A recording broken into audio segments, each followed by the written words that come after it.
Ladies and gentlemen, my name is Jakub Nowakowski. I'm the director of the Galicia Jewish Museum, and this is an absolute honor and pleasure to welcome you during the third event, third program organized as a part of the set of lectures commemorating 80 years anniversary of the action Reinhardt. During the first two programs, we had a privilege to listen Professor Michael Birnbaum during the first lecture, and then during the second lecture, Chris Webb and Tali Nates. Recordings of those two programs are available at the YouTube channel of Galicia Jewish Museum and has been shared through the networks of our partners from Israel and South Africa. And that's going to be also true for the third lecture, for today's lecture. The recording of it will be soon available at the YouTube channel of the Galicia Jewish Museum and will be shared also through the networks of the Ghetto Fighters House and the Johannesburg Holocaust and Genocide Center.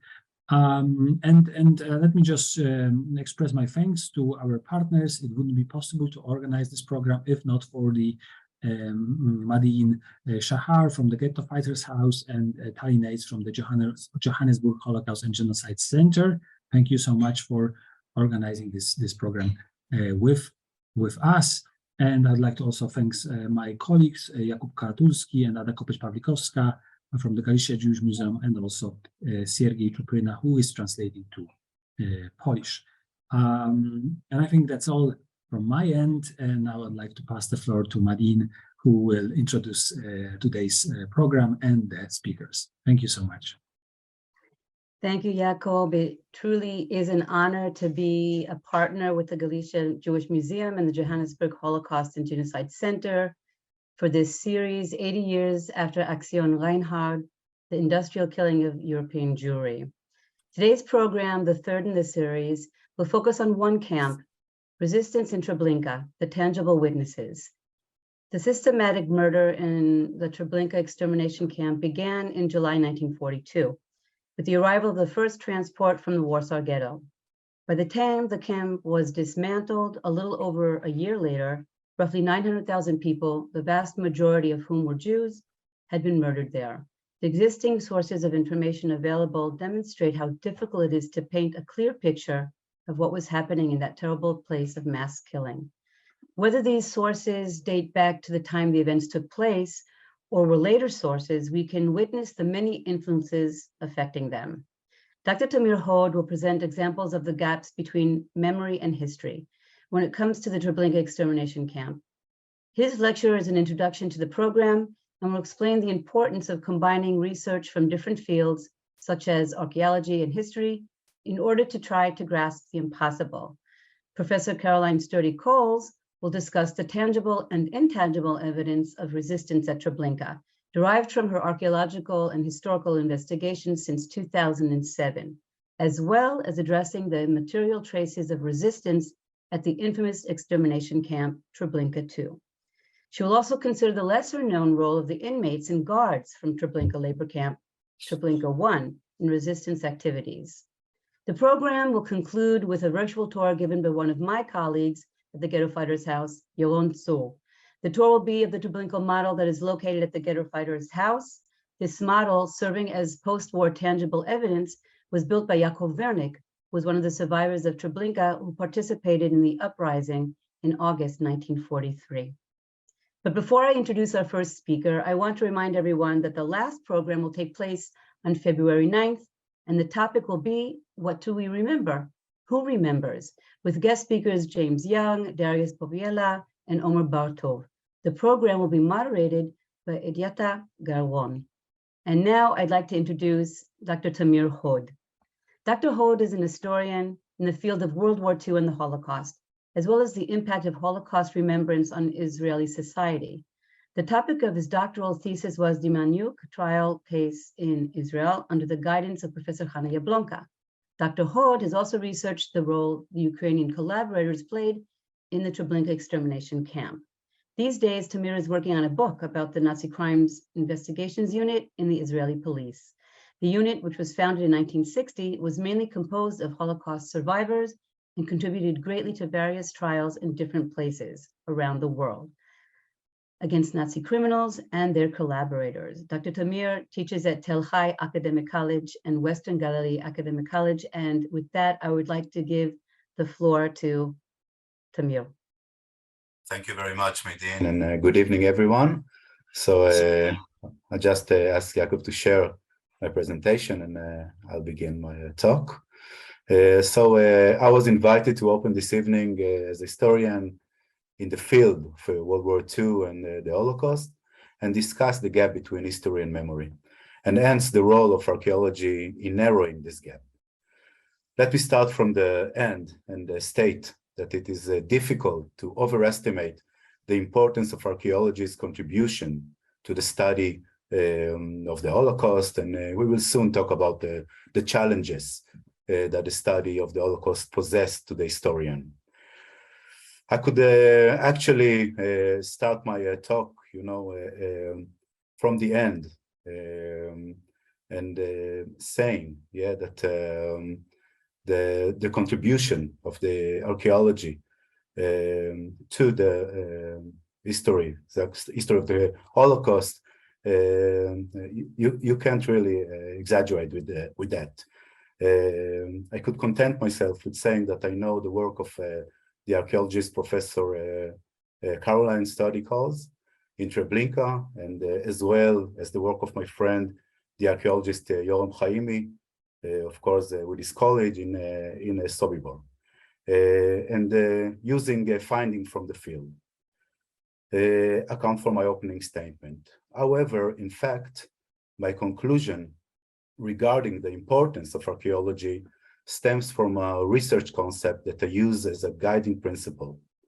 It's also reflected in a statement of the important French historian Marc Bloch, and I quote, you can see it also in front of you in the slide: "The danger arises only when each spotlight in itself presumes to be the vision of everything, and when each discrete of knowledge rises up and assumes to be the whole of the motherland." I don't think the quote requires further explanation regarding the importance of combining several areas in order to reveal as many elements as possible in the description of the past. From this standpoint, and I'm sure Caroline would mention it, archaeology also relies on different fields of research that feed it, and also memoirs and diary and etc. Now it remains to be explained why many resources are required in the study of the past, with the emphasis on the subject we are dealing with today. History, as we all know, is not an exact science. Once an event has taken place, I have no way of reconstructing it in all its details, and all that is left for me to do is carry out the research that will bring me as close as possible to what we can describe as what happened. This is unlike a laboratory experiment in which certain materials under certain conditions will show the same results every time. The more complex the incident is, and the further back in time we go, the greater the challenges of reconstruction. Let's take an example of the well-known issue in the Holocaust discourse, the number of victims, focusing on Treblinka. When I was working on the research of the Mianyuk trial here in Israel, which according to the indictment was Ivan the Terrible from Treblinka, I found 6 proper and respected sources that indicated the number of victims ranging from 700,000 to 1,300,000. Note the huge gap, and that is in only one extermination camp. If we look in another example, the fact that the United States until the 70s almost completely avoided investigating the past of Nazi and collaborators who immigrated to its territory, including those who served in Treblinka, also impaired what we know about what happened in the camp. So you know that many of the sources we've got are coming from Holocaust trials, such as Nuremberg trial, Auschwitz trials, Frankfurt trials, and etc.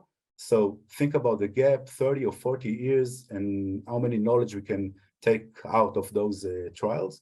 And Jacob, if we can move to the second slide, you can understand it from the next word. From the end of the Nuremberg trials until the mid-70s, the United States proceeded as if the question of Nazi genocide was the concern of other nations. Ellen Ryan, the one-time head of the Department of Justice in charge of identifying and deporting Nazi war criminals, recalled that it was as if a curtain of silence had fallen over the Holocaust in this country.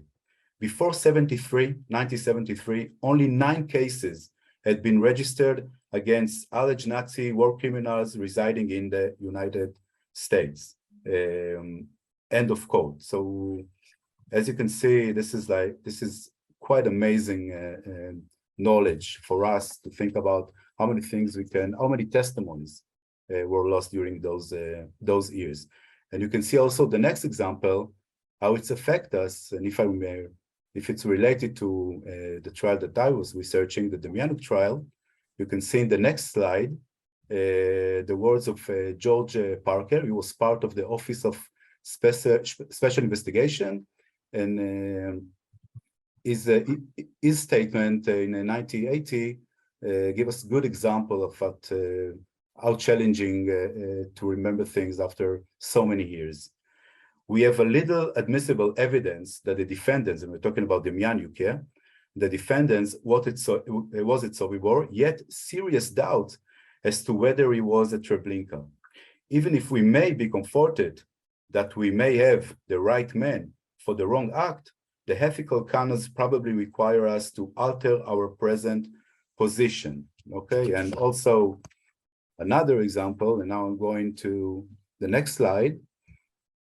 And this one's coming from Israel, right before Demjanjuk deported to Israel in February 1986.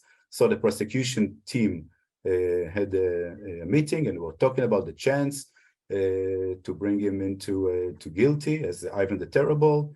And look what one of the young lawyers told me.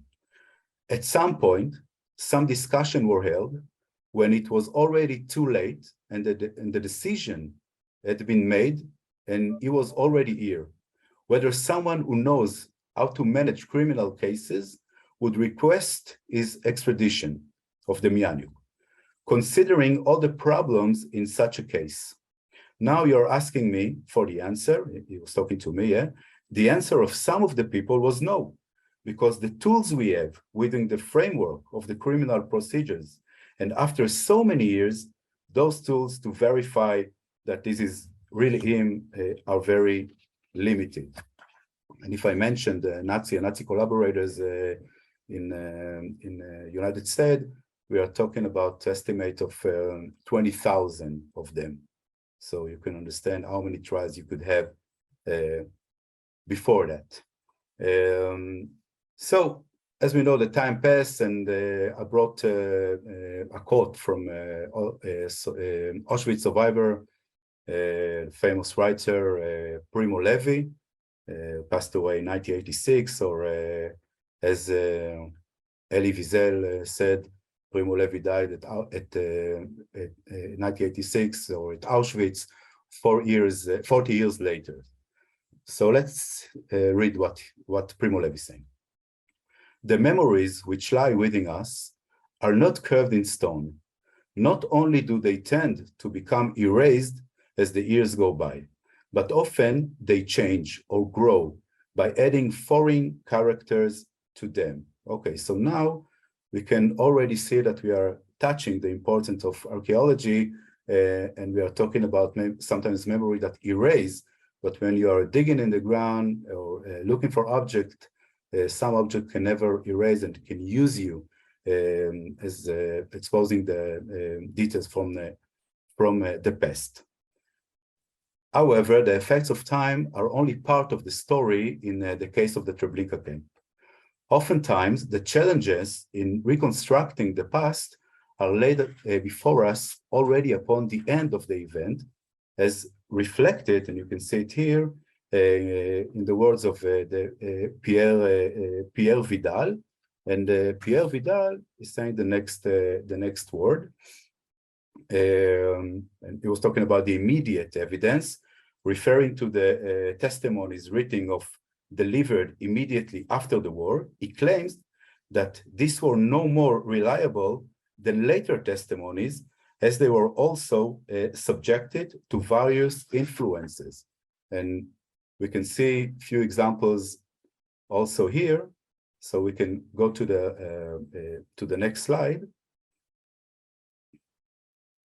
Okay, and this is part of the Demjanjuk trial. It's actually at the beginning of March 1987. And what can you see in front of you is Treblinka survivor, Eli Rosenberg, getting so close to Demjanjuk, as I said, was suspected of being Ivan the Terrible. I also mark the low part of the slide where you can see Demjanjuk trying to shake Eli Rosenberg's hand, and it caused like a huge dramatic storm inside the courtroom. So, and right after that, Eli Rosenberg was asked if he recognized Demjanjuk, and he was saying, yes, I have no doubts. The man in front of me is Ivan the Terrible. I saw his face, I saw his eyes, and no doubt, he's the one. But as you see in front of you, we got a testimony by Eli Rosenberg that was given to a Nazi hunter, Tuvia Friedman, and this is from 1947. So it's only 4 years after the revolt in Treblinka. The revolt took place at the 2nd of August 1943. So it's only 4 years. So we can say that objectively, the memory is supposed to be still sharp. And I'll just read this testimony. At 3:45, a grenade explosion was heard from the first camp and some shots from both sides. It was clear to all that the uprising had begun. Zalo grabbed the rifle. Moses, the tailor, who knew how to use a rifle, grabbed another rifle. They lay down on the ground and fired in the direction of the first camp gate so that no help could come. Then we burst into Ivan's room. He was asleep, so Gustavo, who was first, hit him on the head with a spätzle in such a way that he remained lying down for good. So what's Eli Rosenberg actually tell us is Demjanjuk, Ivan the Terrible was killed during the revolt. So actually, I have many documents, and we know that he wasn't. And this testimony from 1947 brought into court, and what Eli Rosenberg said that it was a wishful thinking. And who can blame him? Yeah, I mean, if you see your family got killed in front of your eyes, your wishful thinking is to kill Ivan the Terrible 1,000 times if you can. But still, it's effect of what we know about what happened. So we need to combine few testimonies and get to what exactly happened during the revolt. But dealing with what happened in Treblinka camp and relying on the memory and memoir and diaries, the challenge is begin, I mean, right from 1943. And if you can see the next slide. So we were starting with the fact that in Treblinka, as in Sobibor, another camp, Operation 1005, Sonderaktion, was launched, whose purpose was to destroy evidence and in fact lead to the almost total eradication of the camp. This figure suggests the importance of archaeology in the study of the Treblinka camp, as you of course will hear later on. Let us look at the case of the uprising that took place in the camp, the study of which also shows the immediate effects faced by the researcher of the past. Pay attention to this conversation from 1979 between Yad Vashem's chief historian then Yitzhak Sadeh, no, that's the Arad, sorry for the mistake, and Treblinka survivors Sonia Lebkovich. Yitzhak Arad was working on his book about the uprising in the Treblinka. Sonia Lebkovich was later the one that pointed at the Mianuk and said, yes, that was Ivan the Terrible from Treblinka. Let's read this conversation, and there are mentioned Yaakov Wernick that we will meet later, and he's a model. He created his model in the mid-50s, the model of Treblinka. He wrote maybe the first memoir about Treblinka. It was in 1944, and it's called A Year in Treblinka.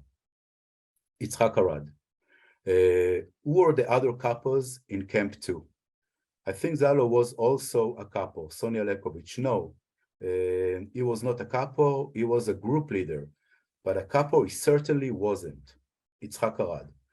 I want to point out something that Yaakov Wernick in his book, and his book was actually the first document back during the war, and Wernick, who was in Treblinka for almost a year, he does not mention Zalo or Adolf anywhere at all. Although in the testimonies of others who were in Camp 2 in Treblinka, Zalo and Adolf are mentioned as key persons. Sonia Lebkovich. Zalo was the only one I saw who actually shoot during the outbreak of the Treblinka uprising. With all respect to Wernick, he was a bit of an egocentric person, and I think that's why he ignored others who were active underground. So, as you can see, we have the first memoir, it's in 44, and then in 1979, I can hear the words of Sonia Lebkovich, and it's putting doubt about what I was reading in something that's supposed to be the closest as we can get to what happened, because it was very close to the event. Just another example, and I will get to the end of my talk. If you can change the slide, you can see another story from the Mianuk trial. So in the photo, by the way, this is Teichmann from the left, and you can also see Shmuel Willenberg. They were the last two survivors from Treblinka. Teichmann passed away in 2012, and Shmuel Willenberg in 2016. And what you can read here on the top of the slide, it's a conversation that I had with Teichmann's son. So he told me the next word, and I quote, "At the time the Mianuk was caught, 4 people remained alive." It's actually not right, there are more. The leading prosecutor, Michael Shaked, came to my father, who was a key witness. He was a key witness in Eichmann trial, but he was also supposed to be one in the Mianuk trial. And my father said, "You are just picking on a person who was not in Treblinka. You wish to believe that, but he was not there. It is possible that he was in other places, in other camps, but in Treblinka, this man was not." Okay? And so Dalia Dorner, one of the judges in the trial in Israel, she said, of course, he couldn't see it because he was at Camp 1. And look at one of the testimonies Teichmann gave before the Eichmann trial, because he gave also testimony in Eichmann trial 27 years before that. It was possible to see through the walls of our camp, the entrance to the gas chambers. Near the cells, they were especially abused by Wachman Rogoza. Yeah, so this is Kalman Teichmann before the Eichmann trial. I checked that. It was also almost impossible, but look what Yitzhak Arad saying in the same trial. I can estimate that prisoners who were employed in the sorting yard and Jewish prisoners who were employed in the camouflage unit, in both cases it was Camp 1, due to the work they were assigned to do, also come near to the extermination zone camp. So he's saying, yes, there was a chance that they could see what happened. But think about it, if you're using archaeology and you find some object deep in the ground, maybe you can paint the road or the distances between the buildings and how can it help to see what testimony can be reliable. I'm really closing now to the end of the talk. To sum up, I would like us to watch about 25 seconds of footage from the Damianic trial, so we can move on to our short video. And this is from the Damianic trial. Let's listen to what the witness, Pinchas Epstein, is trying to do. Treblinka survivors are mercilessly led down the path of traumatic memories in search of the truth about Ivan. What I'm trying to get, Ma Epstein, from you is your memory of the relative distances, locations, and elements within the camp that will allow us to arrive at a conclusion on the identification of John Demjanjuk. Okay, so this is Pinchas Epstein, one of the 5 survivors of Treblinka that testified during the trial. We see the defense attorney request of the witness to estimate the distances inside the camp. I'm sure that if the help of the archaeologist had been available back in 1987, it would have been possible for the court to gain better understanding of at least some of the events that came up in the trial. And we'll get much more help during our next talk about that. So thank you very much, and thank you, Maydeen.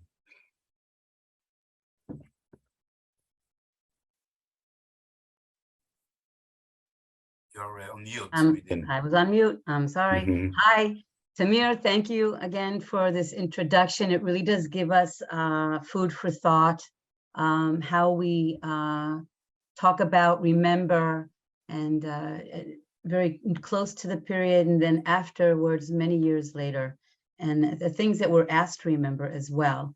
So thank you so much for that very informable introduction. And with that, I want to move on to our next speaker. Professor Caroline Sturdy-Coles is a professor of conflict archaeology and genocide investigation at Staffordshire University and the director of the Center of Archaeology. Her expertise lies in the investigation of Holocaust landscapes using forensic archaeological approaches. Since 2010, she has conducted extensive archaeological investigations at Treblinka, extermination, and labor camps, and is in the final stages of completing her monograph, Finding Treblinka, which provides new historical, spatial, and material perspectives on the crimes perpetrated there. She has undertaken fieldwork at more than 50 other Holocaust sites and has published extensively on the subjects of Holocaust archaeology, forensic archaeology, and missing persons. Professor Sturdy-Coles was a visiting fellow at the Jack, Joseph, and Morton Mandel Center for Advanced Holocaust Studies at USHMM in 2016, and she delivered the prestigious Joseph and Rebecca Meyerhoff annual lecture in 2020. She was also awarded the European Archaeological Heritage Prize for her work in 2016. For the past 8, and I'm going to stop with that. I was moving on too quickly. I almost went into the next speaker, but I just want to say one thing, Caroline, before you start. I remember the first meeting with you, and I think when all the speakers got together for the first time, we were all sitting in awe with what you have to offer us with your research and investigation. And it just sounds like a CSI program coming to life real time. So the floor is yours. Thank you so much, Maydeen, and thank you to all of the organizers of today's event for your very kind invitation. I'm just going to share my screen with you, and hopefully you'll be able to see my slides on that side. So just give me a nod, Maydeen, if that is working. Fantastic. Thank you very much. So this evening, I'm going to talk to you about a very specific strand of the history of Treblinka. I'm going to focus on the various acts of resistance that happened within the camp. I have looked at the participant list. I've seen many familiar names. I've seen many new names as well. So before I begin, I thought it was useful to say a little bit more about the archaeological and historical investigations that I've done at Treblinka more broadly before I move on to the main topic of my presentation. So first of all, as Maydeen mentioned, I have been working at Treblinka since 2007. And My approach is very interdisciplinary. So as you'll see from my presentation, but my research covers historical source material, as well as taking spatial and material approaches to the study of the landscape of Treblinka as a whole. And I have been honoured and fortunate to be able to carry out many surveys of the site in 2010 to 2019 inclusive, which have enabled me really to map much of the landscape of Treblinka at both the extermination and labour camp sites, to try and gain a deeper understanding of many of the aspects of the site that we can't necessarily get from historical source material alone, to try and find out about the experiences of the people who were murdered there, which we now know totals some 870,000 to 1 million people at the extermination camp alone. And when I first began working at Treblinka, there hadn't been any investigations undertaken there since the end of the Second World War. Investigations by the Red Army and later by the Central Commission for the Investigation of Nazi Crimes in Poland had uncovered some physical evidence, but really not many studies had really taken consideration of the physicality of the camp, mainly because there was an idea that it had been entirely destroyed during the post the revolt that happened in August 1943, and as the Nazis decided to level the camp. So my approach really gathers together many different techniques, of which I won't have time to explain them all now, but please feel free to ask any questions at the end. I really begin as a historian, just gathering as many archival materials as I can, interviewing witnesses, collecting maps, aerial photographs, and satellite imagery. And then I also use various remote sensing technologies, such as LiDAR, which enables you, for example, to create a digital terrain model of the camp and look for subtle undulations, for example, in the landscape or vegetation change that may indicate the presence of buried remains. I then move into walking over the landscape, looking for subtle traces on the surface. And one thing that was remarkable about Treblinka was just how much evidence actually survived on the surface in terms of traces of buildings, evidence of mass graves, and also personal belongings, either of victims or of the guards. I use lots of mapping technologies to map those surface remnants, and also geophysical technologies to help me look at buried remains that exist beneath the ground. And although these techniques are not X-ray machines, they do show you signs of disturbance, man-made activity. So they can show you, for example, the foundations of buildings or the possible presence of mass graves. And this approach was very much developed with a sensitivity to Jewish law, which forbids the excavation of human remains buried in a mass grave. And so the mapping of the site enabled us to identify those grave locations. And then in 2013, I was given permission to carry out some excavations in the areas where we suspected the gas chambers were located, and also later in the area of the camp waste pit and the tower, the camp armory as well, as we'll discuss later. And much of this work has been reported on in other publications, through visualizations, and also through exhibitions that I've completed.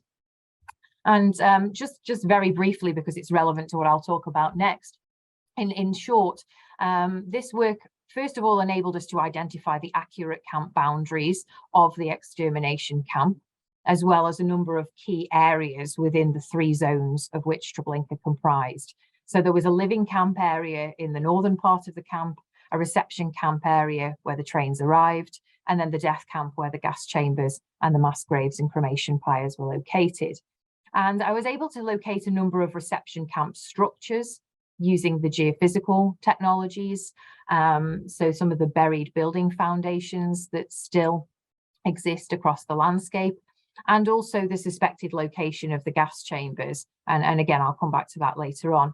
And as I already mentioned, the location as well of several probable mass graves. And in addition to this, as I'll also mention, I've also carried out an extensive survey of Treblinka 1, the labour camp, about which the history is much lesser known. But now just to move on to the main topic of the presentation, as I'll pick up on many of the findings, of course, in relation to resistance. By way of background, on the 2nd of August 1943, somewhere between 840 and 1,000 Jewish inmates of the Treblinka extermination camp carried out a revolt against the 150 SS and Treblinka men that guarded them. As Yitzhak Arad has noted in his infamous book, having witnessed and heard about the hundreds of thousands of Jews who had been killed in Treblinka, and also having observed a reduction and then ultimately a cessation in the number of transports to the camp from January 1943 onwards, the men and women who remained in the camp at this time and who facilitated and carried out the revolt had three main concerns. Firstly, they wanted to destroy the very apparatus that had facilitated the killings at Treblinka. Secondly, they hoped to bring the crimes perpetrated at Treblinka to the attention of the world. And thirdly, as they'd only been kept alive to sort the belongings of the victims or to remove them from the gas chambers or to cremate the dead, for example, they realized that as the number of transports was dwindling, they would no longer be needed anymore. And therefore, they realized that escape was really their only chance of survival. The revolt, as it happened in the end, was not realized as it was originally planned, due to an incident that occurred just before the designated time of the revolt, in that the prisoners believed that an informant might have told the guards about the plan, and therefore they decided to execute the guard who had met with this potential informant. And the sound of the gunshot was believed by the other inmates to be the start of the revolt, but actually this was half an hour before the revolt happened. So what evolved thereafter was a much more chaotic revolt than had originally been planned, and ultimately meant that many of the objectives of the revolt to destroy the camp were not ultimately met. However, of course, many people did manage to escape, but the revolt itself took many months of planning, and many committees were formed which changed personnel over that time to try and realize this very heroic event. Obviously, the history of the revolt, I think, is fairly well known, not least of all because we have many publications on it. Yankel Wiernik's A Year in Treblinka mentions it many times, as we will see. Samuel Willenberg's Revolt in Treblinka, and also many recent publications as well by historians have discussed the history of the revolt. But actually other acts of resistance in Treblinka have been discussed much less. Recently, however, we have seen a shift in this, and so I should say that much of what I'll talk about today comes from my own research, particularly from my book Finding Treblinka, but also there are many other scholars, most notably at the moment Chad Gibbs, who's been undertaking an extensive study of oral history accounts and has now identified that 238 survivors, at least from the death camp, exist. And of course, there are many more witnesses who provided testimonies about not only the revolt in August 1943, but also many other acts of resistance that happened in the build-up to it.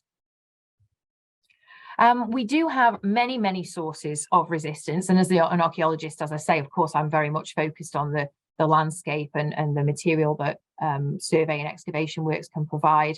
But because I do also take a spatial approach to and a material approach to history, I also utilize a lot of witness testimony and carry out spatial and material readings of those. Also, of course, maps, plans, trial transcripts, and various other sources. There's an abundance of material out there, in fact, and when I was planning this presentation, I actually found it exceptionally difficult to select the material because Treblinka does have a long legacy of resistance that actually started from when the camp opened, as I'll now demonstrate.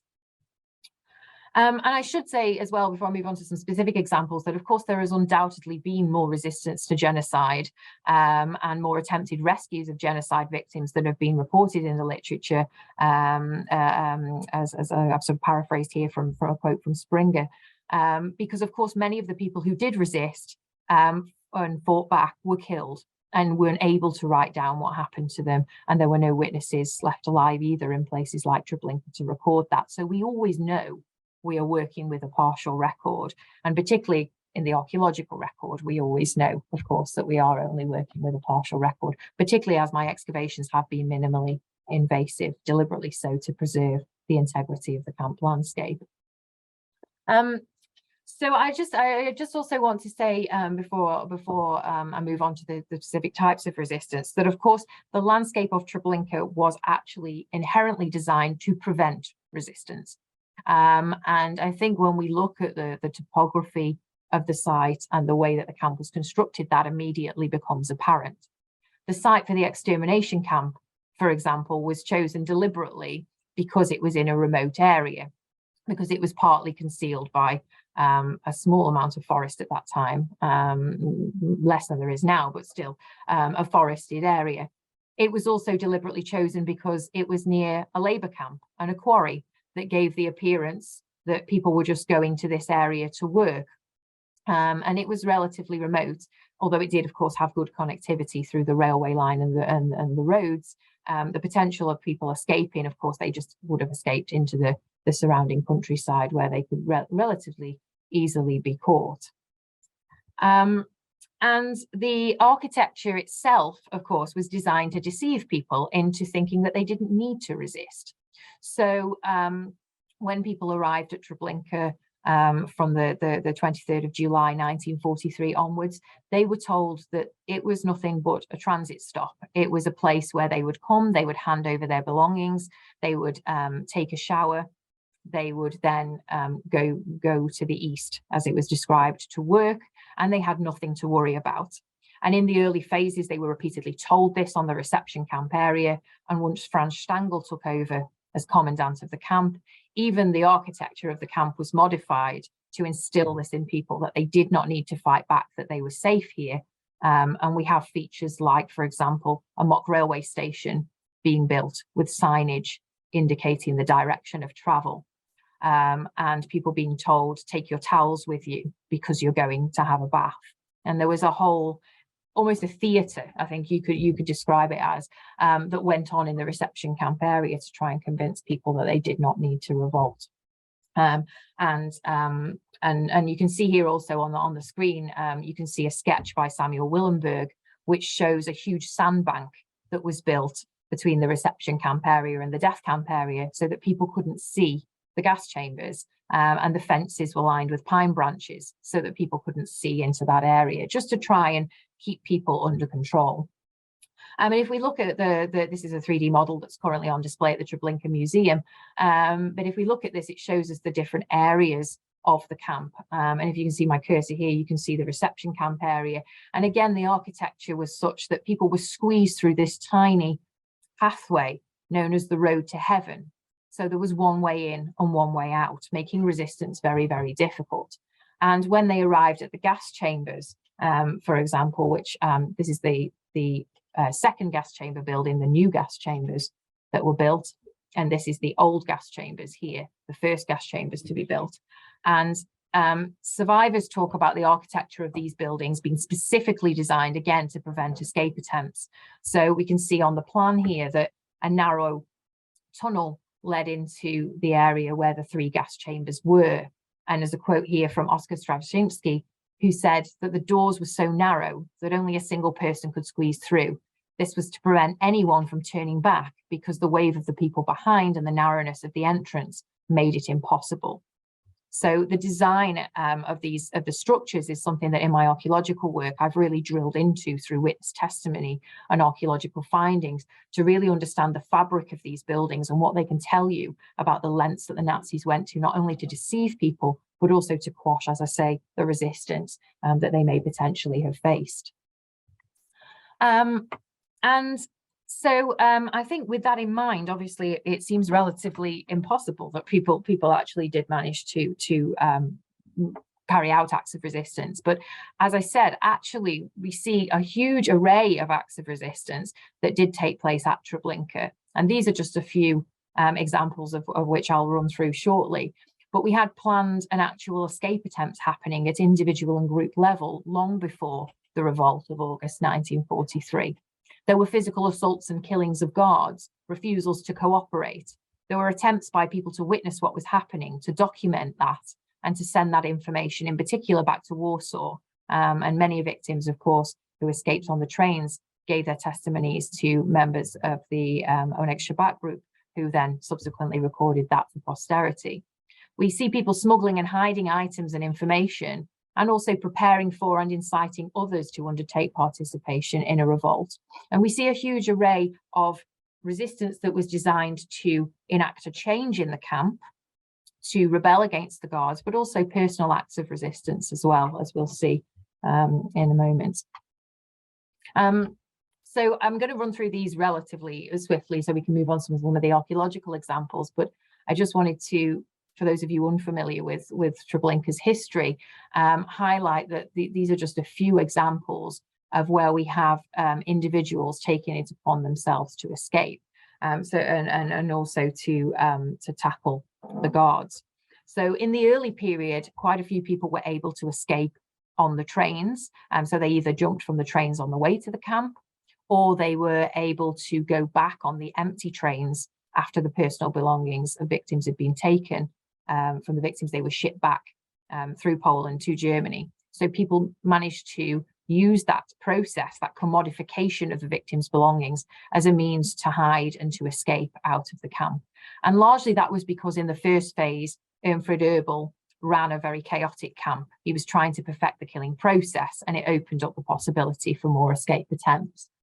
And on the 11th of September 1942, SS Untersturmführer Max Biauer was stabbed by Mia Berliner, who was a Jew from Warsaw, upon arrival in the camp. And in another instance, a young girl attempted to flee and then shot two of the Treblinka men. And Jankel Wienik refers to her as their nameless heroine for the act that she carried out. So many of the other prisoners witness these acts of attacks upon the guards, and of course have varying responses to them. Some saw it as a threat to their existence because undoubtedly there were retaliations. Some saw, as we see here, that these people were heroes. Some were inspired to take their own action. Some quietly looked on.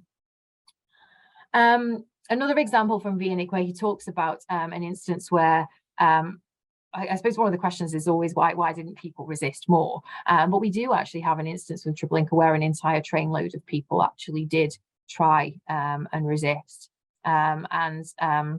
Here the Ukrainian guards, the Treblinka men, Wienik says, told us that the people had come on a transport, had refused to be led into the gas chambers, and had put up a fierce fight. And they smashed everything they could lay their hands on and broke open the chests with gold that stood in the corridor leading to the gas chambers. And they grabbed sticks and every weapon to defend themselves. And of course, this ultimately resulted in all of these people being killed.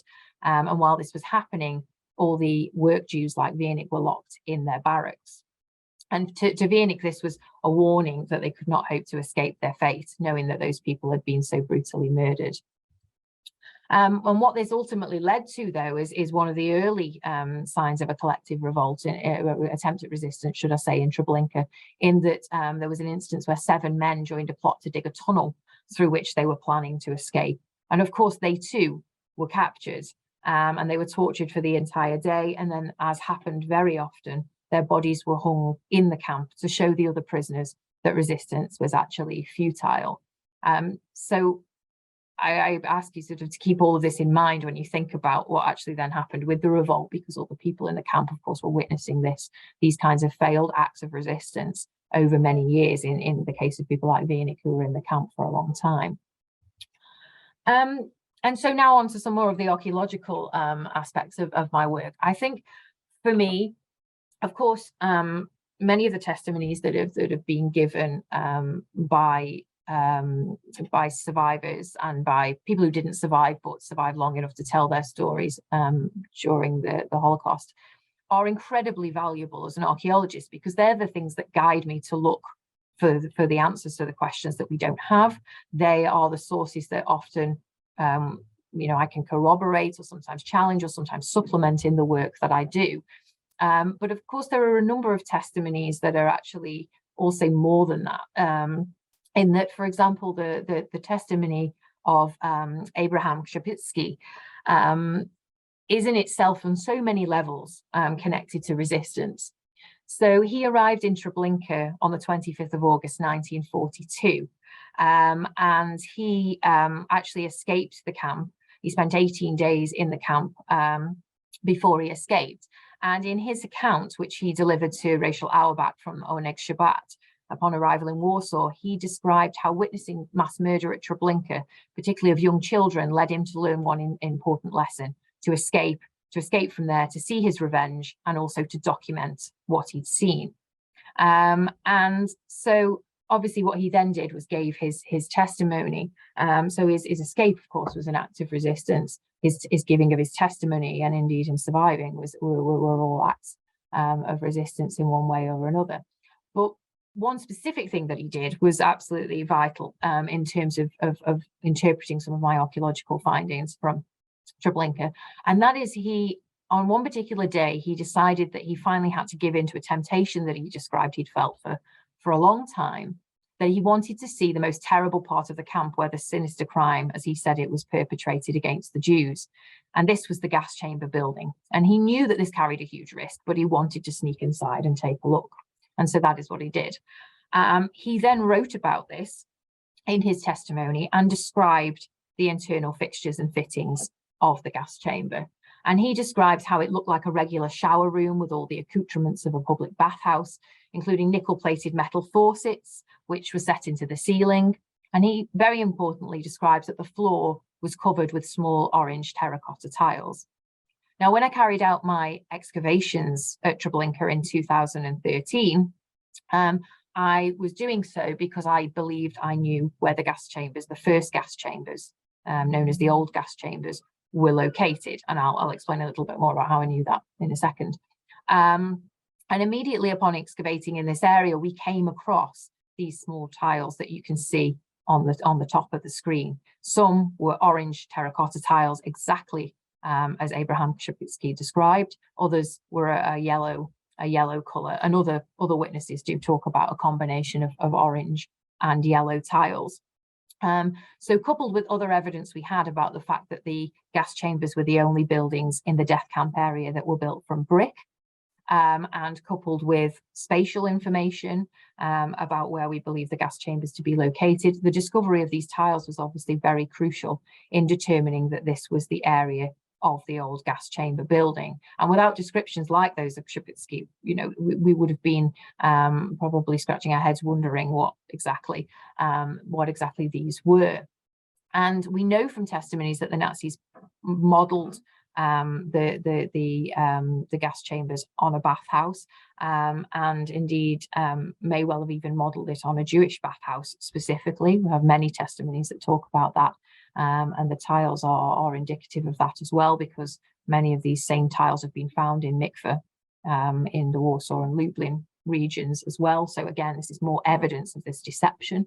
But these testimonies really obviously give us the voice that accompanies these material objects to explain what these findings meant during the archaeological investigations.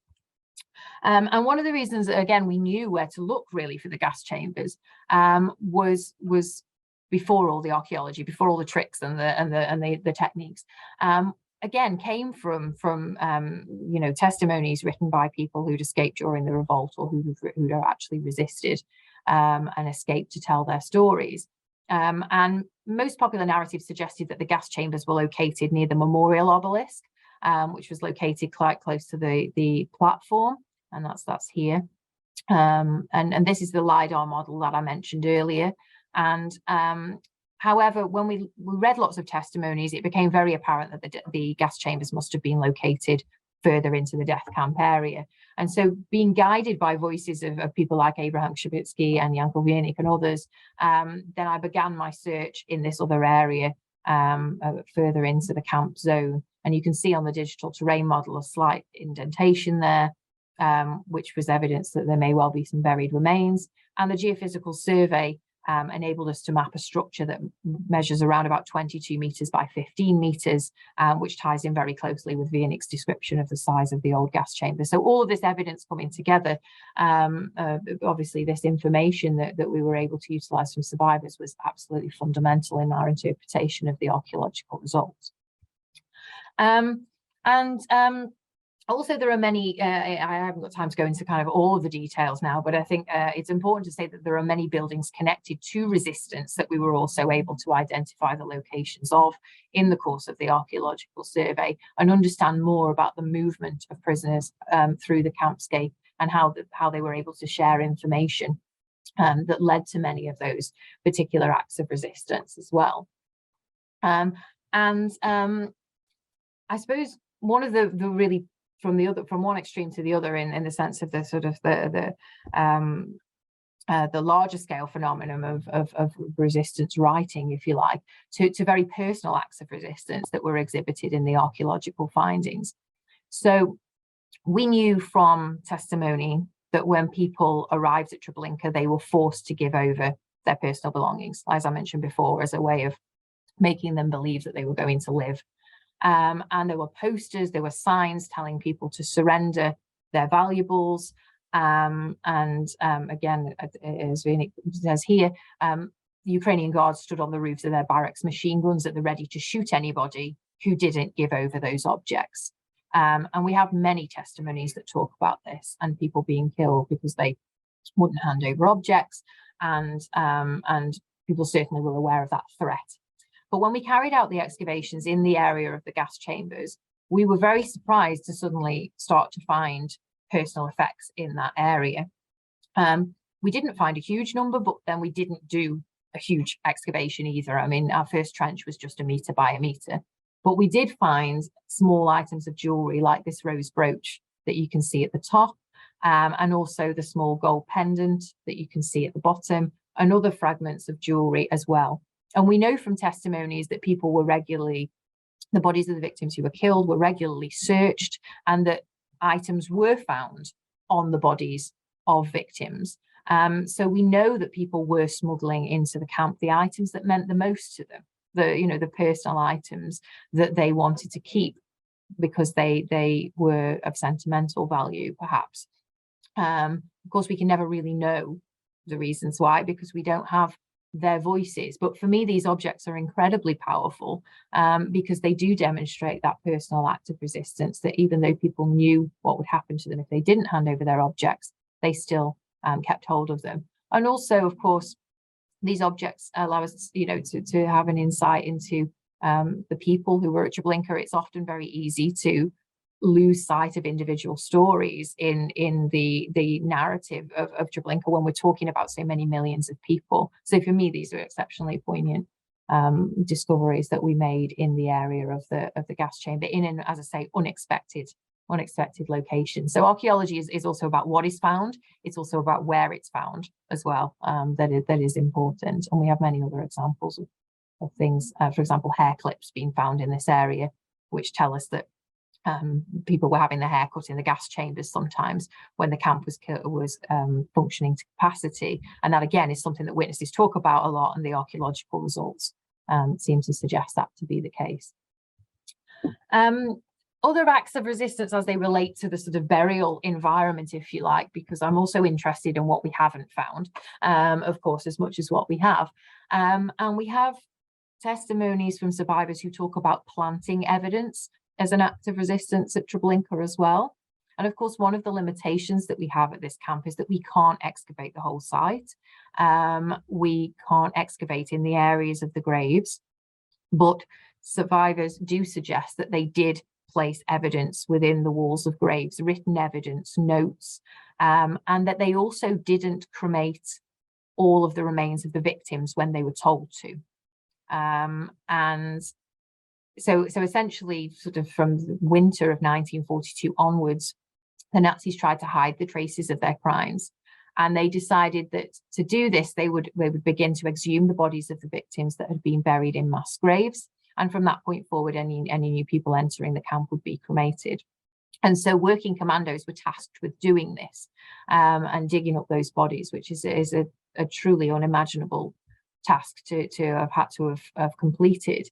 And in the horror of all of this, they thought about hiding some of the evidence. And one of the ways that they did that is as Abraham Goldfarb says here, that they put whole skeletons back into the graves where they were supposed to have cremated the bodies, in the hope that somebody would come along, find not only the notes, but also find the remains of those individuals.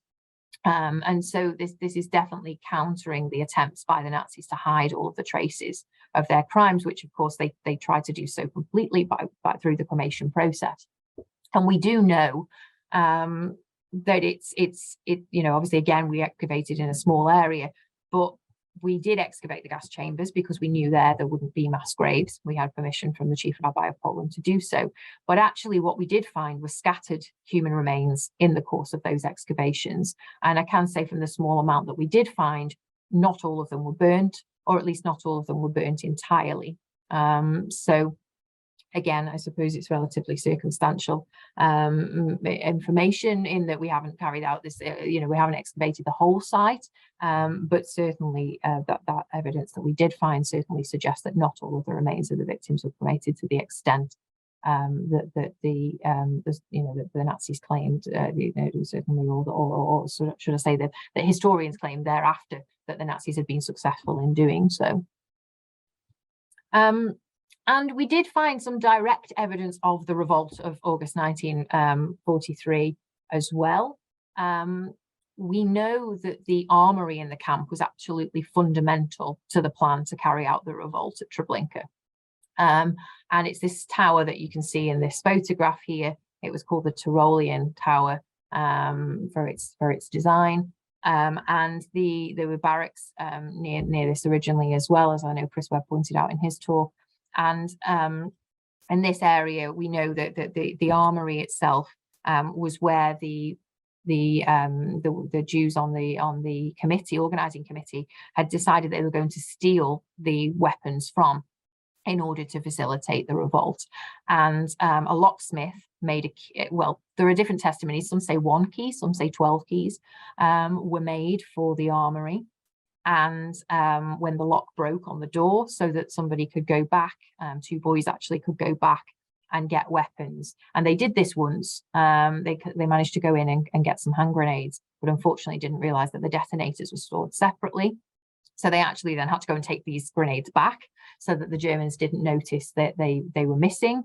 And that in itself delayed the revolt by some time. But then on the day of the revolt, they were successful once again at entering the armory and taking the weapons that they did use. So obviously this area, the structure was very important to the revolt itself. So when I first started doing the mapping project of the camp, doing my walkover survey, I was immediately drawn to this depression that you can see in the photograph on the left-hand side. You can probably see a raised bank around the outside and an area of grass in the middle. And I carried out some geophysical survey of the area, this time using a technique called resistance survey that looks for high and low resistance measurements in the soil. And this, you can see here the shape of the bank and of the area here matched what was visible on the ground. And then we did some small scale, I don't have a photo of that, sorry, but we did do some small scale excavations in the edge of the bank as well, to verify that there were remnants of a structure in this location. So this is where we believe the armory was located, and we also found a well in this area of the camp as well. But obviously, in terms of my work, the excavations were relatively, as I said, sort of relatively small scale. I have no doubt there is more evidence to be found, obviously beneath the ground at Treblinka in general, an abundance of evidence. But also, I know that obviously the more excavations that were carried out, the more evidence, hopefully, of those resistance activities we might be able to find in the terrain, because we do have many testimonies that talk about people burying materials, for example, to go back to use in the revolt as well. So there's certainly more work to be done in that area. As I mentioned, the actual revolt itself did result in some of the workshops and the garage, for example, being burnt down. So that's an area in the SS camp that hasn't yet been investigated archaeologically, and then they were destroyed in the course of that revolt. The plan to destroy the gas chambers wasn't successful, but of course I think it's fair to say that the landscape that we see at Treblinka, the archaeological evidence that we see in general, much of what we see, the destruction of the camp, the evolution, of course, stemmed from the revolt. There was a rapid escalation after the revolt in the attempt to erase the buildings, to level the landscape, and to hide that the camp had ever existed there as well. So ultimately, in some ways, the resistors achieved their goal in terms of stopping the camp from having as many transports as it did. But as I said, ultimately, they sadly weren't as successful as they hoped to be in terms of the number of people who survived. And so I'm aware that I am running out of time, but I would also just like to say a few short things, if I may, and Madine, stop me if I go on too long. But I would like to say just a few things about the Labour camp at Treblinka, because it is a lesser known history. It is a lecture in its own right, and I haven't got time to explain the archaeological findings in too much detail, but I wanted to show some connections to resistance that I think are really important and as yet really not very well documented.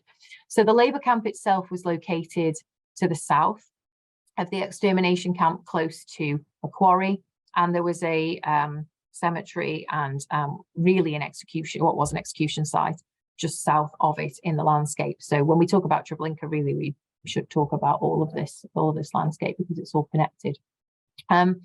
The Labour camp was notoriously brutal. You know, in a nutshell, from the research that I've done, a lot of my book, half of my book, in fact, focuses on the brutality in the Labour camp, and the fact that, again, the term Labour camp was a ruse for an extremely brutal landscape where the guards viewed killing as a sport, and they tried to find the most brutal ways to murder people. They believed bullets were too good for Jews in many cases, and so they killed people with hammer blows and other terrible forms of torture.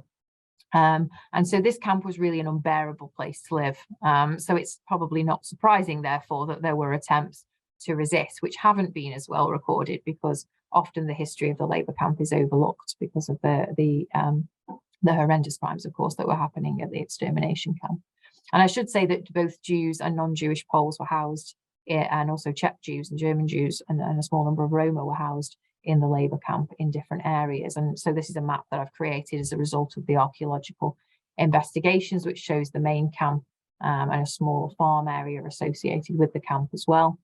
And I've done a lot of work looking at what was visible from what structure, what happened in each building, and how that architecture of oppression functioned in this particular site. And as I say, that's another talk. But one thing that I think is very interesting about the Labour camp is that it had the same commandant all the way through, and he really ran the camp like a fiefdom, and he controlled all of the decision-making processes.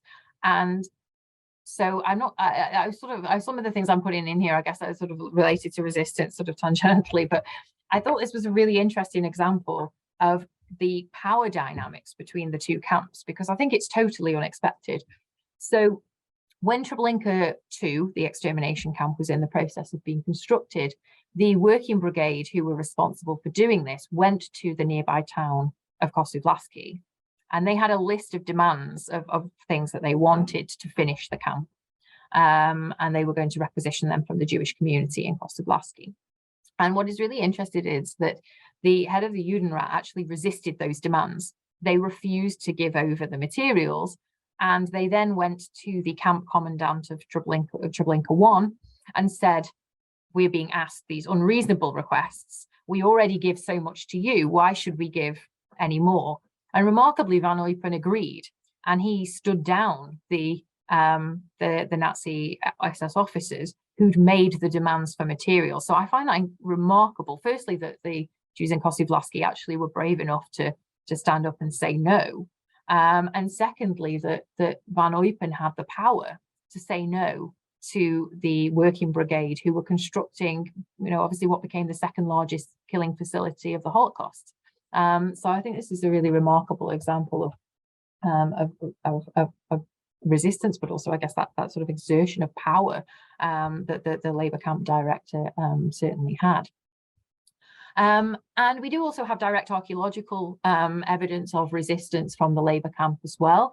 So we know that a number of Travniki men of Teichmann were killed by Labour camp inmates, and these are just a few examples. So, for example, on the 9th of November 1942, a Teichmann was killed by inmates that he was guarding in the forest when they jumped upon him and killed him.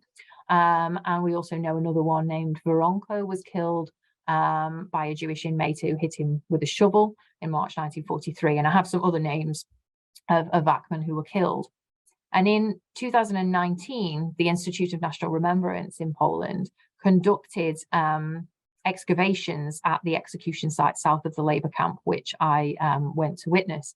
And one of the things that were discovered at that time were 7 individual graves, complete with wreaths, So they had a formal burial in a coffin, usually with a wreath laid on top. And we know from reports that this was the way in which the Treblinka men who died in the camp were buried. So the team from IPN and the University of Szczecin are carrying out, I know, further investigations to help identify the individual skeletons that were excavated from those graves. And maybe we can make that connection between those instances that we have in the written record about acts of resistance, where guards, not all the guards who died, obviously died from inmate resistance, but some died from disease or from their own sometimes drunken behavior, for example, or being killed by the SS guards. But in a number of instances, they were killed by inmates. So here we see very concrete acts of resistance. Just as a sort of I suppose a final I think remarkable example, because there are too many, and I just wanted to share a few. One of the key testimonies that we have from the labor camp is by a gentleman named Warsaw Ghetto, and he gives a really detailed account of the growing unrest in the labor camp, partly influenced by the fact that they can continually smell the cremation of the bodies from the labor camp. They can continually see transports arriving when they themselves are going to work. They see their fellow labor camp inmates being taken to the forest and shot regularly, and occasionally being sent to the gas chambers, to the extermination camp and to the gas chambers to be killed. They see their numbers dwindling. They also see the lesser transports coming into the extermination camp and realize that eventually the whole operation at Treblinka may be shut down and they too may be killed. And he documents this in quite a lot of detail. And he said that basically the inmates in Treblinka 1 were always suspicious when the guards were nice to them. And the SS ran the labor camp as well. And when they were nice to them, they knew that an action was coming. So there were several attempts for them to resist, escape, and some people were successful. But they too formed a special committee to plan a revolt in the labor camp. And on a number of occasions, they tried to enact these escapes. But one remarkable example that I've recorded from this testimony is that they actually formed a special working committee called the Vegabau, which they tried to use as a way to make contact with inmates in the death camp. So they started to work on the road between the extermination camp and the labor camp, and they tried to find the opportunity to speak to the death camp inmates so that they could do a coordinated revolt between the two camps. And so they tried this for a long time. They tried to make contact. It was very difficult. Eventually, they did manage this when a group from the extermination camp came to repair the fence with pine branches. And they were able to have a conversation by basically pretending they were talking loudly to their own fellow camp inmates, but really they were talking to each other. And they shared with each other this sense of nervousness that they would soon be killed and this desire to escape. And what I think is really remarkable about this testimony is that the death camp inmates, having heard about what the labor camp inmates had experienced, gave them their food packages and financial aid, which I just think is incredible, given obviously the situation that the people in the extermination camp were suffering. But I think, knowing what I know from the archaeological investigations that I've done of the execution site at Treblinka labor camp and of the architecture and the history, the historical sources that document the brutality that happened in that camp, I do understand why. Because actually the labor camp was so brutal and so awful that, having heard those accounts, I think obviously clearly the death camp inmates had a very visceral reaction to that and wanted to help their fellow Jewish inmates. And so essentially the committee at Treblinka 1 was very inspired by the fact that the extermination camp inmates were trying to plan a revolt as well. They formed their committee and they decided that they would try and revolt at any cost. And they were about to do this, but actually then a transport from the Warsaw Ghetto arrived after the uprising, and that changed the whole environment in the camp, increased the number of guards that were present, and prevented those escape attempts on a number of occasions. Some of the people did manage to escape, also obviously did. Unfortunately, the labor camp itself was liquidated in July 1944. and the hundreds of Jews who remained in the camp were brutally murdered at the execution site as well. But some of them did manage to escape. So there's much more material I could have said about the labor camp, but I think it's important to point out that resistance there was happening, and there was definitely inspiration and connection and a relationship between the two camps. And also Wienik talks about this as well in terms of these connections between the two sites, and the death camp guards wanting to make connections with the labor camp inmates as well, so that they could plot together. So it was reciprocated. I'm going to skip, actually, I'll just briefly mention this, but then I'll conclude. Also, I should say that Samuel Reisman said that when the revolt happened in August 1943, the reason they chose the time of 4:30 for that was because they knew that a trainload of inmates from the labor camp would pass by at 4:45, and they hoped that they would join in with the revolt. So there's another connection there. Sadly, as it happened, the guards from the labor camp actually did come and help with quashing the revolt on the 2nd of August 1945. So again, another connection, but one which ultimately, of course, resulted in the deaths of many of the people who tried to escape at that time. So I know I've run over by a few minutes there, but as I say, there was a lot to say, and too much as usual that I have to say about Treblinka. But I think I just wanted to point out that obviously resistance takes many forms. I've chosen a few examples of hundreds and hundreds of documents, that tell of resistance happening in Treblinka, some at a personal level, some at a group level. And I think hopefully I've tried to demonstrate that by examining not only oral testimony, but also the material and spatial evidence of resistance, we can hopefully find out more in the future about these about the overt acts of resistance, but also the subtle forms as well. And this combination, the study of both the extermination and labor camps, for me has been incredibly revealing about the history of both sites. But I think particularly when we consider those connections around resistance, we can see that there are many. And I think we need to invest a lot more energy actually in understanding the relationships between the killing centres and other sites associated with them, particularly when we are talking about resistance. So thank you very much for your time. Thank you so much, Caroline. I don't think there could be enough time. It's never enough time. So thank you so much for squeezing so much into your presentation. I kept taking pictures of the different slides, because as someone who literally every day talks about Treblinka, to see the excavations, to see so much information that is out there. And actually someone asked, and you maybe want to answer that while Johan is talking, what other books can we read? Of course, we have Chris Webb, but if you have other recommendations for what we can read, and I'm waiting for your book to come out, and you have to let me know. I will. Book launch and make that happen as well. Thank you so much. So again, thank you so much for an intriguing, very different type of presentation that I think is really the first time I've had that type of experience of an excavation, archaeology, and putting it all together with historical and oral testimonies, and like you said, multidisciplinary. So bravo. Thanks. Okay, so please stay with us. I know that usually after an hour, people start saying, okay, that's enough.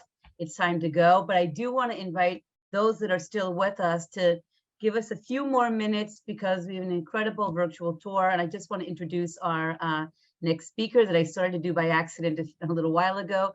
So I'm talking about my dear colleague, Johan Tsu, who for the past 8 years has been the pedagogical director at the Ghetto Fighters House Museum.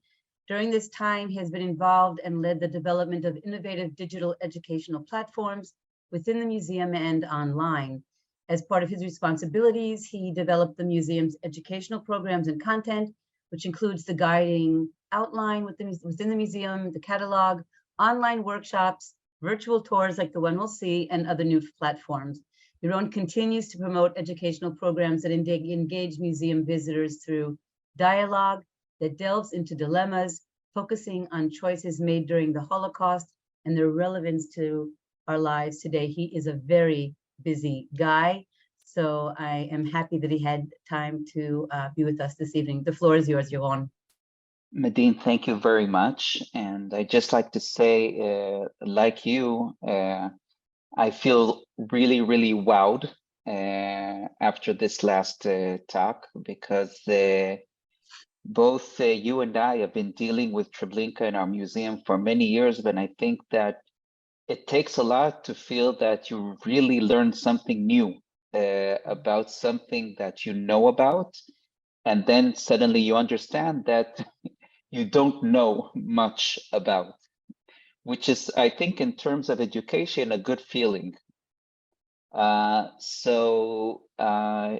was a pleasure, really, to hear this talk. And I'd like to take you for a few minutes, as Medine said before, to one of our virtual tours in the Hall of Camps, one of our core exhibitions in the museum.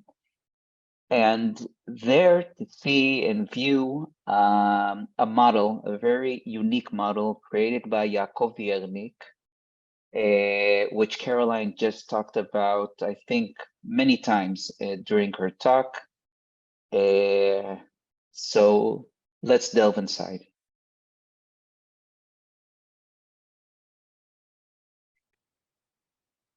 Okay, just a second. Let's make this clean. Okay. So the Hall of Camps is a core exhibition in our museum. And as you see, in order to get to this exhibition, you need to go towards downwards in the museum. And that's metaphorically as low as you can get in our museum. So let's do this and go downwards.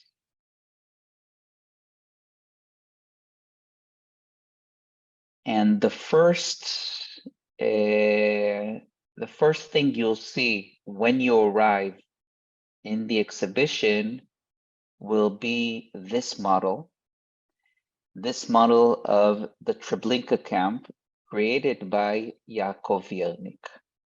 He created this model in the 50s to the request of the founders of the kibbutz and the museum, Yitzhak Zuckerman and Tzivi Lubitkin. And this model, I think its uniqueness is that because Yaakov was one of the only prisoners in Treblinka who would walk all around the camp, because of his work as a carpenter, of course, as a forced labor carpenter in the camp, he was forced to build some of the barracks in Treblinka. And later on, when he tried to remember what this camp actually looked like, this is his memory, based, by the way, on the sketch over here. Let me just show you that for a second, which he created in Warsaw after he wasn't a prisoner in Treblinka anymore. So I want to just, before we go a little bit inside into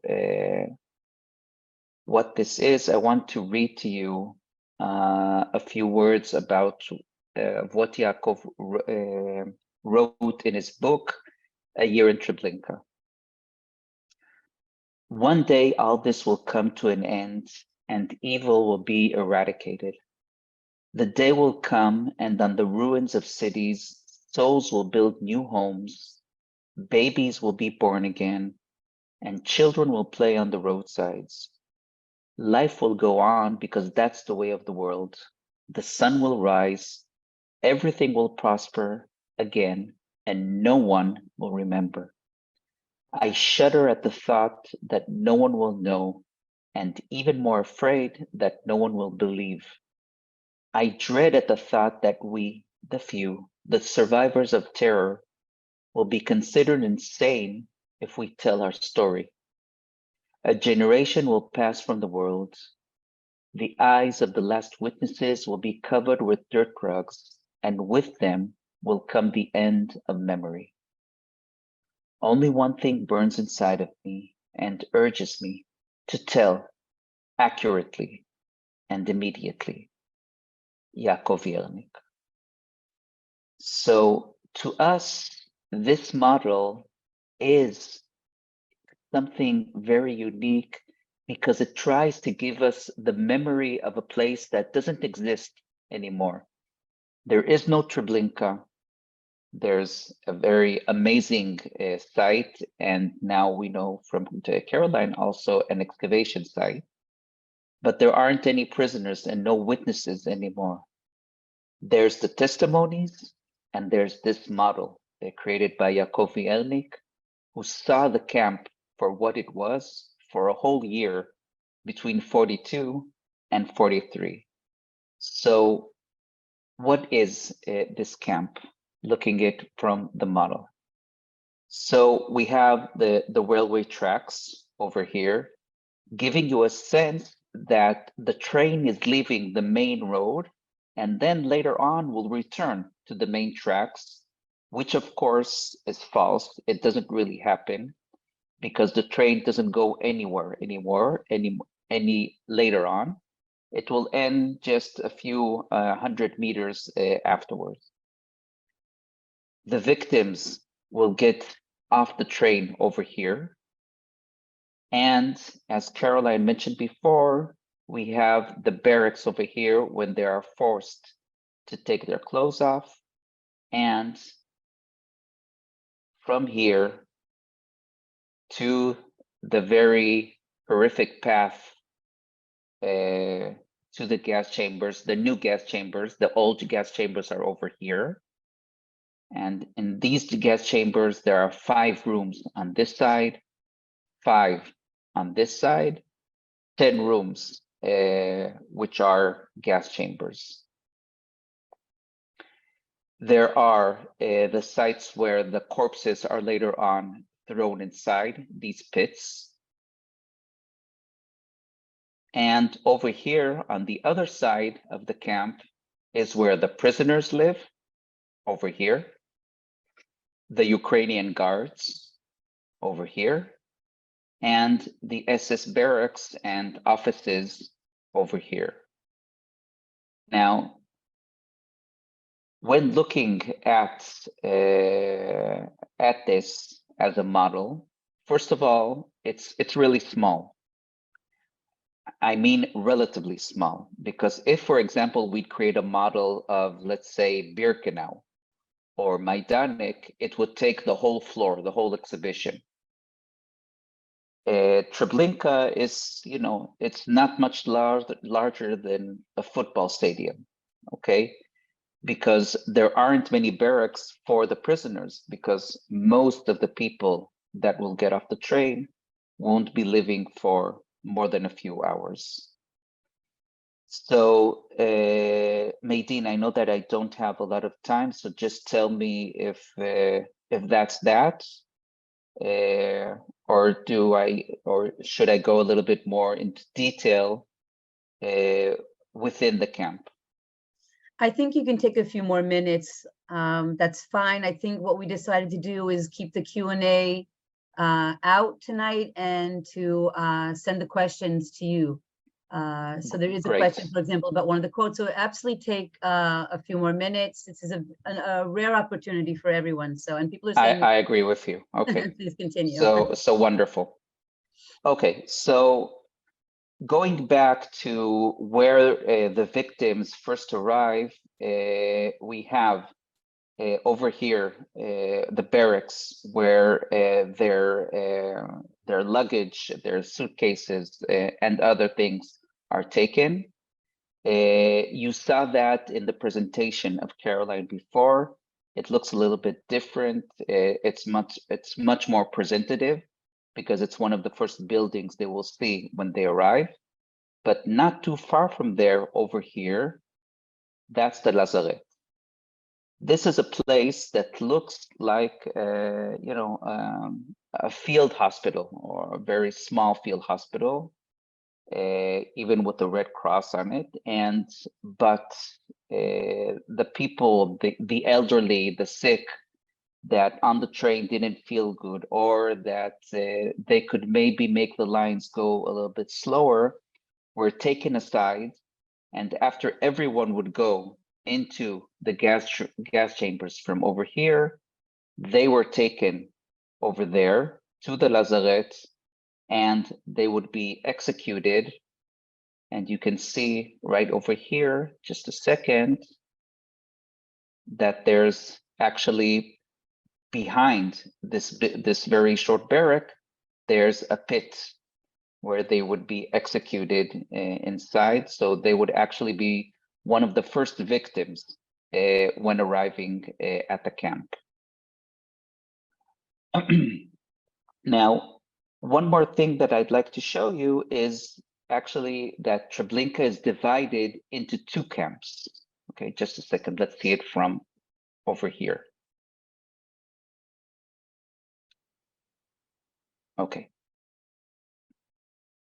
So you have this area over here where you can see that there's an actual fence within the camp itself. It's dividing this part of the camp, which is the death camp, the extermination camp, okay, with this area over here, which are, as I said before, the prisoners, the Ukrainian guards, the SS. The prisoners from this side of the camp don't go to this part of the camp, and the prisoners that are here, what we would call in other camps, Sonderkommando, the prisoners that are in charge of the gas chambers over here, they wouldn't go to this part of the camp.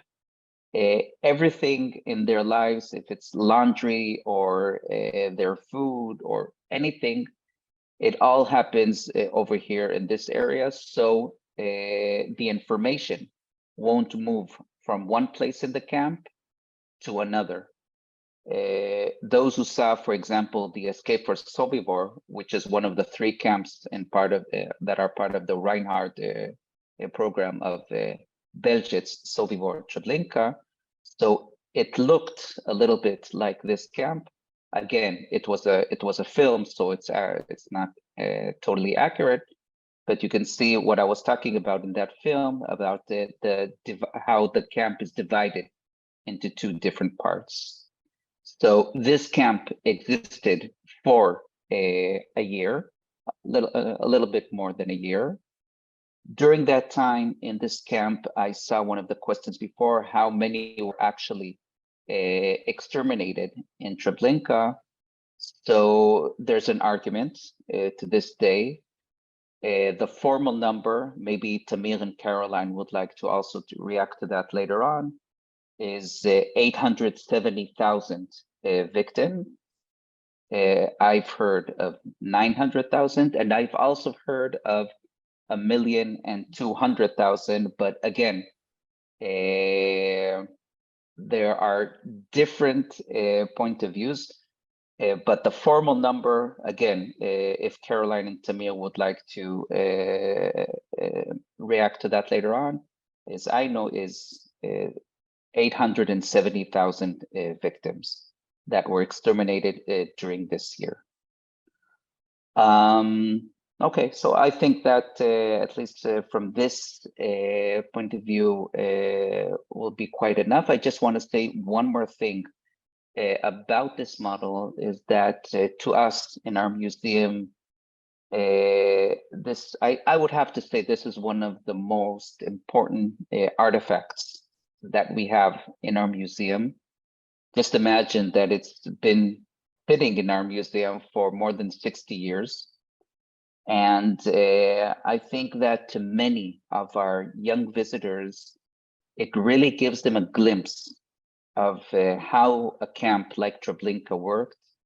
Many of them are very shocked about how small this camp was, because they've heard a lot about Treblinka. And I think that in terms of bringing memory and bringing the idea that people who were able to survive that era, that one of their main missions in life is to bring the story, even if they believe that no one will believe, that I believe is also an important part of spiritual resistance during the Holocaust, but also in the years after the Holocaust. So thank you very much for your time. Joan, before we say goodbye to everyone, could you please put up what Veronique wrote in the book? Someone was asking to see that again. It made a very big impression. So just put that up while we're saying goodbye. Yes, I think we'll of just course. leave it up. Maybe just a short note about, if I may, about the importance of the model is that from my side of research, that I know that the prosecution team in the Damiano case, actually, when they began their work, they arrived immediately to the ghetto fighter house and learned the model. And actually, we have a letter in the Ghetto House Museum that they appreciate the model and want to thank the team for explaining them exactly what was going on in the camp with the help of the Viernik model. So that's about the importance here. And also for the Teichmann trial. Yes, exactly. That's what I wanted to say. Of course. They wanted to take the model, but they couldn't take it to Jerusalem because it's so large. So they took two large pictures of the model, and Yaakov Viernik himself gave testimony. Testified in a Eichmann trial, Yeah, absolutely. So first of all, I want to thank all our speakers. We knew from the beginning this was going to be a longer program, but I thought that it was very important to have these three different perspectives. That's why we called it the tangible witnesses. Tamir, Caroline, and Yaron, thank you for your knowledge and for presenting in such an interesting and intriguing way this camp that someone said, why do we keep calling it the extermination camp? It was absolutely a killing death camp, but I think it's just something that's engraved in our heads, that so much evil and so much death and so much tragedy could take place in such a small area. And also to look at it from a perspective of how do we see resistance, if it's through Veronique's model, making this tangible evidence, and Caroline's excavations showing how people actually left things in places and hid them, which is something that someone asked about. And for Yaron showing us how the model is presented in our museum. Again, you can also press on some of the buttons and get more information, like the quote from Veronique's book. And I want to thank the audience, those that are still with us and those that left, that's fine, for being with us in this third program. I want to invite everyone again for the final program that will take place on February 9th. Everyone here will get an invitation because you're registered, and everyone in our database will be getting information about the next program. I just want to thank my partners, Tali Nates and Jakob, for bringing this series together. What we will do is take up all the questions in the chat box. We will send them to our speakers and ask them to give short answers, if possible, to these questions. By the way, if you were looking in the chat box, someone said that they're related to one of the people that made the key. That was for the, yes, look, Carol, I will send you all the chat box. Thank you. Someone, Tamir, who says that I think father was involved in the trial in Munich. So we had an incredible audience as well. And I want to say to everyone, shalom, and we will see you in a few weeks for our final program. Bye, everyone. Thank you, everyone. Bye-bye. Thank you.